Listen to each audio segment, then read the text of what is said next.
Victor Hugo, le dernier jour d'un condamné. Chapitre 1. Bicêtre. Condamné à mort. Voilà 5 semaines que j'habite avec cette pensée. Toujours seul avec elle, toujours glacé de sa présence, toujours courbé sous son poids.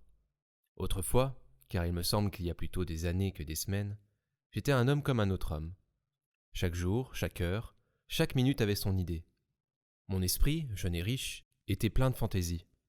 Il s'amusait à me les dérouler les unes après les autres, sans ordre et sans fin, brodant d'inépuisables arabesques cette rude et mince étoffe de la vie. C'étaient des jeunes filles, de splendides chapes d'évêques, des batailles gagnées, des théâtres pleins de bruit et de lumière, et puis encore des jeunes filles et de sombres promenades la nuit, sous les larges bras des marronniers. C'était toujours fait dans mon imagination. Je pouvais penser à ce que je voulais, j'étais libre. Maintenant, je suis captif. Mon corps est offert dans un cachot, mon esprit est en prison dans une idée. Une horrible, une sanglante, une implacable idée. Je n'ai plus qu'une pensée, qu'une conviction, qu'une certitude. Condamné à mort. Quoi que je fasse, elle est toujours là, cette pensée infernale, comme un spectre de plomb à mes côtés, seule et jalouse, chassant toute distraction, face à face avec moi misérable, et me secouant de ses 2 mains de glace quand je veux détourner la tête ou fermer les yeux. Elle se glisse sous toutes les formes où mon esprit voudrait la fuir, se mêle comme un refrain horrible à toutes les paroles qu'on m'adresse, se colle avec moi aux grilles hideuses de mon cachot, m'obsède éveillé, épie mon sommeil convulsif et reparaît dans mes rêves sous la forme d'un couteau. Je viens de m'éveiller en sursaut, poursuivi par elle et me disant « Ah, ce n'est qu'un rêve !» Eh bien, avant même que mes yeux lourds aient eu le temps de s'entr'ouvrir assez pour voir cette fatale pensée écrite dans l'horrible réalité qui m'entoure, sur la dalle mouillée et suante de ma cellule, dans les rayons pâles de ma lampe de nuit, dans la trame grossière de la toile de mes vêtements, sur la sombre figure du soldat de garde dont la giberne reluit à travers la grille du cachot, il me semble que déjà une voix a murmuré à mon oreille « Condamné à mort ». Chapitre 2. C'était par une belle matinée d'août.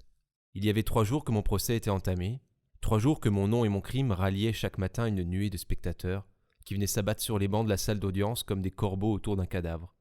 3 jours que toute cette fantasmagorie des juges, des témoins, des avocats, des procureurs du roi passait et repassait devant moi, tantôt grotesque, tantôt sanglante, toujours sombre et fatale. Les 2 premières nuits, d'inquiétude et de terreur, je n'en avais pu dormir. La 3e, j'en avais dormi d'ennui et de fatigue. À minuit, j'avais laissé les jurés délibérants. On m'avait ramené sur la paille de mon cachot, et j'étais tombé sur le champ dans un sommeil profond, dans un sommeil d'oubli. C'étaient les premières heures de repos depuis bien des jours.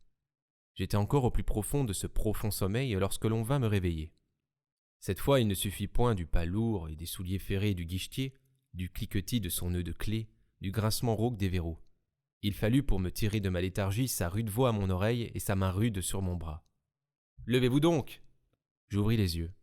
Je me dressai effaré sur mon séant. En ce moment, par l'étroite et haute fenêtre de ma cellule, je vis au plafond du corridor voisin, seul ciel qui me fut donné d'entrevoir, ce reflet jaune où des yeux habitués aux ténèbres d'une prison savent si bien reconnaître le soleil. J'aime le soleil.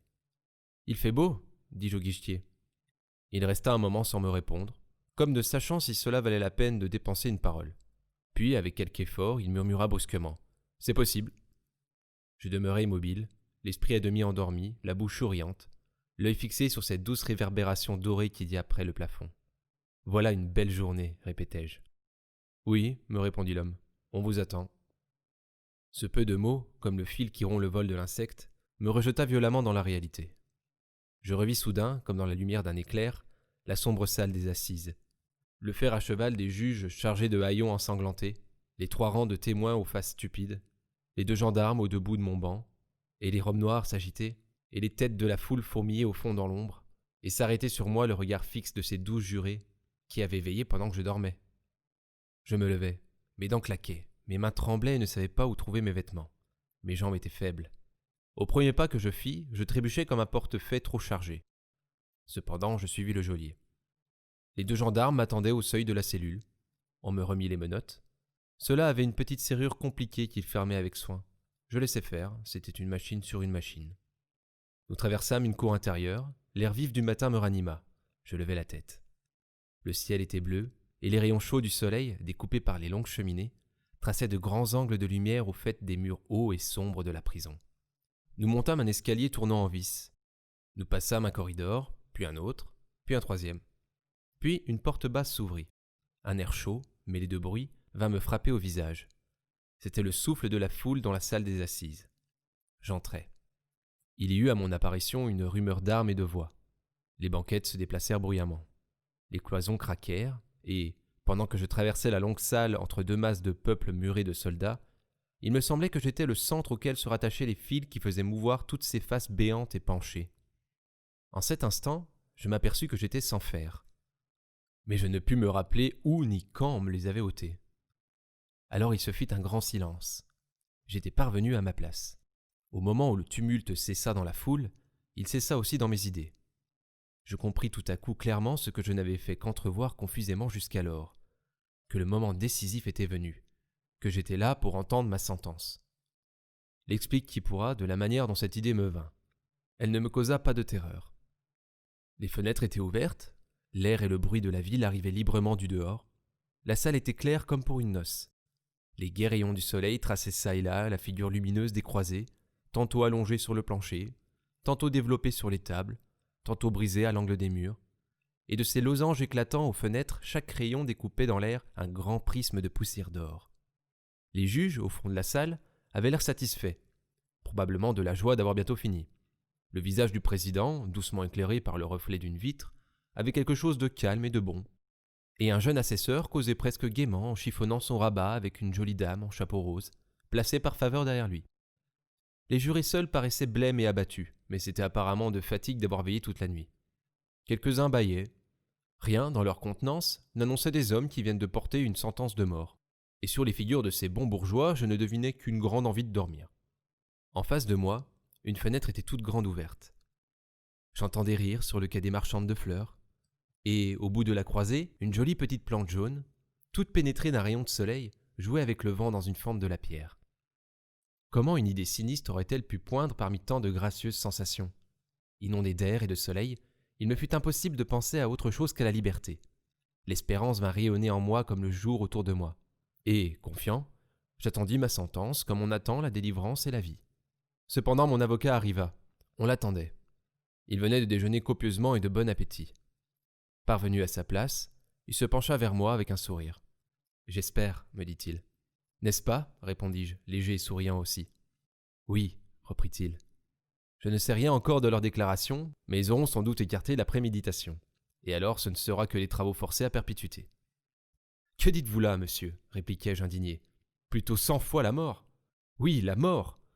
Et d'ailleurs, me répétait je ne sais quelle voix intérieure, qu'est-ce que je risque à dire cela ? A-t-on jamais prononcé sentence de mort autrement qu'à minuit, au flambeau, dans une salle sombre et noire, et par une froide nuit de pluie et d'hiver ? Mais au mois d'août, à 8 heures du matin, un si beau jour, c'est bon juré, c'est impossible. Et mes yeux revenaient se fixer sur la jolie fleur jaune au soleil. Tout à coup, le président, qui n'attendait que l'avocat, m'invita à me lever. La troupe porta les armes. Comme par un mouvement électrique, toute l'assemblée fut debout au même instant. Une figure insignifiante et nulle, placée à une table au-dessous du tribunal, c'était, je pense, le greffier, prit la parole et lut le verdict que les jurés avaient prononcé en mon absence. Une sueur froide sortit de tous mes membres. Je m'appuyai au mur pour ne pas tomber. « Avocat, avez-vous quelque chose à dire sur l'application de la peine ?» demanda le président. J'aurais eu, moi, tout à dire, mais rien ne me vint. Ma langue resta collée à mon palais. Le défenseur se leva. Je compris qu'il cherchait à atténuer la déclaration du jury et à mettre dessous, au lieu de la peine qu'elle provoquait, l'autre peine, celle que j'avais été si blessé de lui voir espérer. Il fallut que l'indignation fût bien forte pour se faire jour à travers les 1000 émotions qui se disputaient ma pensée. Je voulus répéter à haute voix ce que je lui avais déjà dit. Plutôt 100 fois la mort. Mais l'haleine me manqua et je ne pus que l'arrêter rudement par le bras, en criant avec une force convulsive « Non !» Le procureur général combattit l'avocat et je l'écoutais avec une satisfaction stupide. Puis les juges sortirent, puis ils rentrèrent et le président me lut mon arrêt. « Condamné à mort !» dit la foule. Et, tandis qu'on m'emmenait, tout ce peuple se rua sur mes pas avec le fracas d'un édifice qui se démolit. Moi, je marchais, ivre et stupéfait. Une révolution venait de se faire en moi. Jusqu'à l'arrêt de mort, je m'étais senti respirer, palpiter, vivre dans le même milieu que les autres hommes. Maintenant, je distinguais clairement comme une clôture entre le monde et moi. Rien ne m'apparaissait plus sous le même aspect qu'auparavant. Ces larges fenêtres lumineuses, ce beau soleil, Ce ciel pur, cette jolie fleur, tout cela était blanc et pâle, de la couleur d'un linceul. Ces hommes, ces femmes, ces enfants qui se pressaient sur mon passage, je leur trouvais des airs de fantômes. Au bas de l'escalier, une noire et sale voiture grillée m'attendait. Au moment d'y monter, je regardais au hasard dans la place. « Un condamné à mort !» criaient les passants en courant vers la voiture. À travers le nuage qui me semblait s'être interposé entre les choses et moi, je distinguais 2 jeunes filles qui me suivaient avec des yeux avides.